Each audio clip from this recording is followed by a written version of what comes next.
Next up, we're going to get a nice credo on what we believe in. Everyone's going to be rejuvenated by their passionate purpose by our next set of speakers.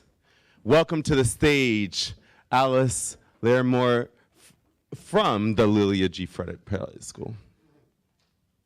Oh, sorry. Breathe in a rose, blow out a bubble. Going back to my calm down zone. Marcus, Katharine, Katy, Randyl, welcome them to the stage. They're going to give us a credo.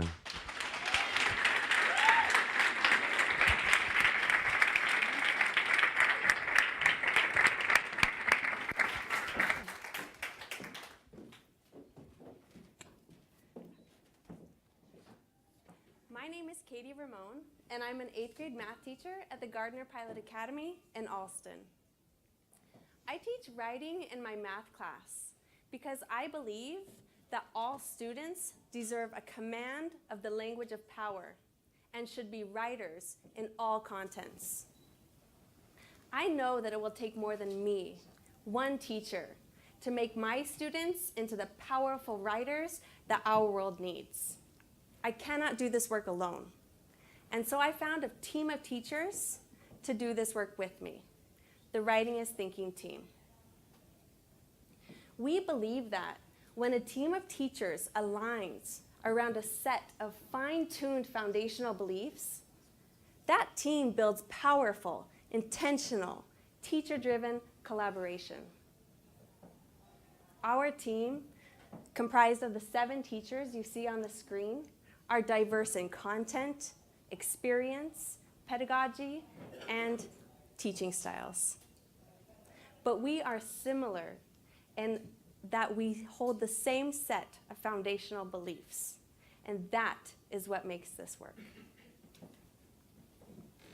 We believe that all teachers are writing teachers. We believe all students are writers in all contents. We believe writing experiences and opportunities must be deliberately planned. We believe writing is not only a form of assessment, but a learning tool through which students deepen understanding. And we believe all students deserve a command of the language of power.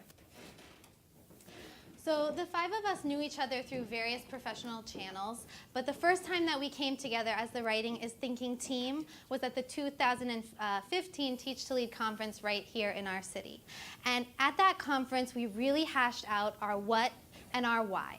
So we talked about what exactly we wanted to accomplish as a team and why we were sitting at the table. In other words, our foundational beliefs. And the answers to those questions are still what drives our work today. To propel this work forward, our team meets twice a month on our own time because this is the professional development that makes us better. We ground ourselves at the beginning of each meeting by reading our foundational beliefs aloud. During this time together, we collaboratively look at student work, read current research that fuels our pedagogical discussions, and we plan and organize professional development. Just this past week, this collaboration led our team to receive a grant from the Gates Foundation for $28,000.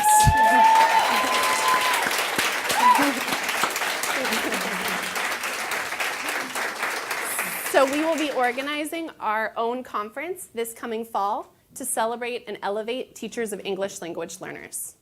It is without a doubt that this collaboration elevates professional practice. Tonight we're going to share with you 3 examples of teacher innovation supported by our alignment around foundational beliefs across contents, from home to school, and across Boston neighborhoods.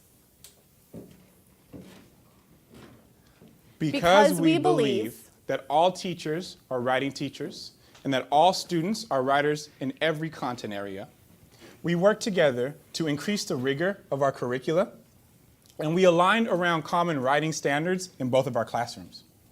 The goal of this novel engineering project was for students to use the steps of the engineering process they had been learning about in science to solve one of the challenges faced by a protagonist in our class novel, A Long Walk to Water. The challenges that the characters in this text face are very relevant to our world today. For example, lack of access to clean drinking water and the myriad obstacles that one faces when they have to flee home as a refugee. But who better to tell you about the gains from this project than the students themselves? We began by using evidence from the text to get to know our client. Then we selected the most important challenge our client faced in the novel and analyzed how our client addressed this challenge in the text. We brainstormed, researched, and designed solutions that would have a maximum impact for our client and the people of Southern Sudan. We collaboratively built prototypes that brought our designs to life. We tested and redesigned our prototypes as we built to ensure that our prototypes reflected our real-life solutions. Finally, we showcased our solutions at our celebration of writing event, including a solar-powered taser to protect the lost boys from dangerous wild animals, a water filter that can be made from commonly recycled materials, and the scrap frog, a shoe made from recycled materials that grows with the child who wears it, to name a few. We hope our work inspires you to use engineering to solve real-world challenges, because if a little girl like Naya doesn't have to walk 8 hours a day to get clean drinking water, she can go to school and grow up to be the woman she dreams of becoming. And her country will be a little better for it. And so will our world.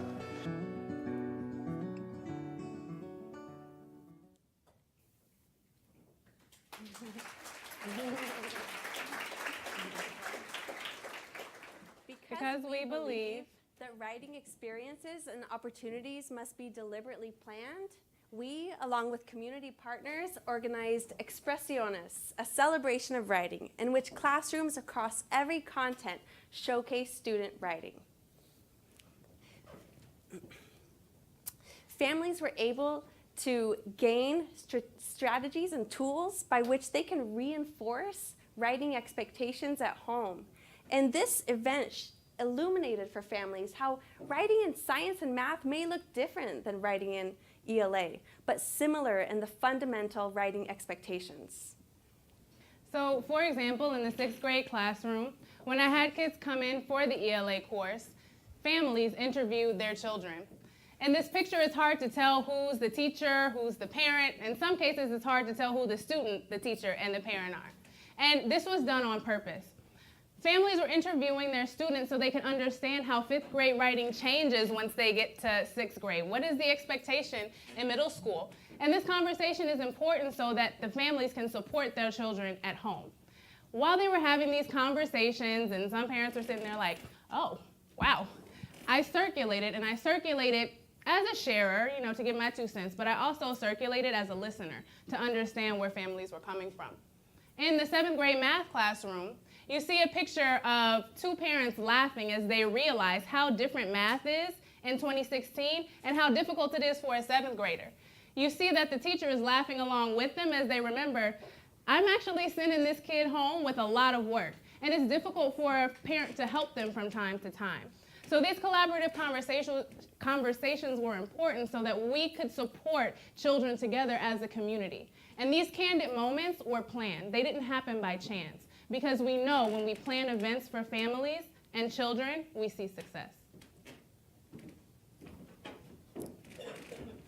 Because we believe that writing is not only a form of assessment, but a learning tool through which students deepen their knowledge, our BlocktoBlock project is based on students deepening their engagement in reading through a pen pal letter exchange. How many of you in this room are teachers who've tried independent reading in your own classroom? And how many of you are parents who have kids who come home every night with an independent reading log to be signed? Fabulous. Then many of you are probably all too familiar with the questions that Alice and I have wrestled with as ELA teachers. How do we get our kids engaged in independent reading in a sustainable way? How do we authentically assess what they're learning without taking away the magic of reading? And how do we move kids from book to book with gusto? Out of these questions, we devised a potential solution: 7th grade pen pals. Our students write back and forth once a month between Gardner, Pilot, and Alston and the Frederick pilot in Dorchester about their independent reading books and what's happening in their own personal lives. And even though we started this year, so far we've seen such increased engagement from our students. It looks like when you walk into my classroom on letter day, kids are banging on the desk and I shout, "Mail call!" And then I call their names, they jump up, they grab their letters, they rip them open. They're so excited to see what their pen pal has written to them, just for them. And they're also asking me questions like, "Miss Laramore, I'm so mad. I really wanted to know how Armani's book ended and he didn't write about it." And so across the whole classroom, we see heightened engagement. But for particular students also, we're seeing heightened engagement in independent reading. And a great example of this is my student, Anasia. You see Anasia at the top picture looking like her very scholarly self, but more often Anasia is her Batman breakdancing self in the bottom picture. And this project really allows her academic self to shine through. And you can see it in the pages and pages that she writes to her pen pal Ilianis at the Gardner. So here's a little peek into one of her letters. Dear Ilianis, I guess we're both 13 now, but it really does not feel like I'm 13. How about you?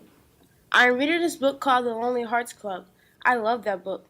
I think you would like it because it's not only telling you that certain boys are a bad idea, but it also tells you that it's not good to have a boyfriend in elementary school, middle school, or high school because they can throw you off work and stuff. But I don't want to throw opinions for everybody. What is your favorite book right now? I would really like to meet you someday. Sincerely, Anasia. P.S. I will add you on Kik like I said I would. One of my proudest moments was watching my 7th graders present their writing to actual engineers at the end of the novel engineering project. What you guys didn't get a chance to see was how much I struggled as a teacher to prepare them for that moment. While I knew my science content, I really didn't know what a 7th grade writer should actually look like. So I was able to collaborate with this team, and we thought about writing, and they helped me advance my students so that they could write at the 7th grade level. Now, too often, professionals, as teachers, we are engaged in professional development that really gives us answers to questions we didn't ask. But writing this thing is a little bit different. This is what our professional development looks like. We have fun, but we were able to create a space in which we could bring genuine questions to the table and find answers that worked for us and our students. And this is what actually keeps us teaching. So what if this is what professional development looked like for all teachers? Where we could come into a space and ask authentic questions that we need answers to tomorrow. Where we can feed our intellectual curiosity for one another. What if we had administrations that supported us in the way that our administration has supported us and all that we've done? How would that change the way that teachers walk into professional development and build it from the ground up? That's the question we have for you today. So the Writing is Thinking team believes in these 5 foundational beliefs, but you don't have to believe them. And your collaborations do not have to look like our collaboration or sound like our collaboration. But whatever your collaboration is, we suggest that you spend time answering your what and your why and articulating those foundational beliefs. Collaboration built on well-articulated foundational beliefs cultivates innovation and yields gains for students, for families, and for teachers. So as you're out there percolating on all of your collaborations that you're going to go back to, we would suggest that you start by asking yourself, what do you believe? And maybe more importantly, who believes it with you?